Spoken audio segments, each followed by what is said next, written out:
अंग्रेजी नववर्ष की अंग्रेजों और उनके मानसिक गुलामों को हार्दिक शुभकामनाएं। क्या कभी किसी ने देखा है कि किसी ईसाई ने किसी दूसरे ईसाई को जन्माष्टमी की शुभकामना दी हो, रामनवमी की शुभकामना दी हो या ईद की शुभकामना दी हो? नहीं देखा होगा। क्या कभी किसी ने देखा है कि किसी मुस्लिम भाई ने किसी दूसरे मुस्लिम को नववर्ष की अंग्रेजी नववर्ष की शुभकामना दी हो, गुड़ी पाड़वा या रामनवमी की शुभकामना दी हो? नहीं देखा होगा। एक आध दो अपवाद मिल जाए तो बात अलग है, लेकिन इधर हिंदुओं में तो अपवाद ज़्यादा हैं। हिंदुओं में होड़ मची हुई होती है कि एक हिंदू दूसरे हिंदू को ईद की शुभकामना देता है, एक हिंदू दूसरे हिंदू को अंग्रेजी नववर्ष और क्रिसमस की शुभकामना देता है। अरे भाई, ये तुम्हारे त्यौहार नहीं है, इनकी जानकारी तुम्हें नहीं है।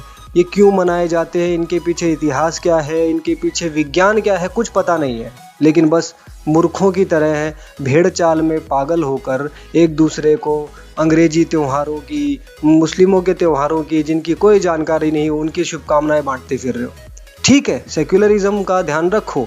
एक किसी ईसाई को शुभकामना दी तो समझ आती है, किसी मुस्लिम को शुभकामना दी तो फिर भी समझ आती है। हम तो वहाँ मना नहीं कर रहे, ना ही हमारा धर्म बिल्कुल इस चीज़ के लिए मनाही करता है। लेकिन एक हिंदू दूसरे हिंदू को ऐसे त्योहारों की शुभकामना दे जो हमारा है ही नहीं और जिसकी जानकारी तक हमें नहीं है, तो ये इसे मूर्खता नहीं तो और क्या कहा जाए।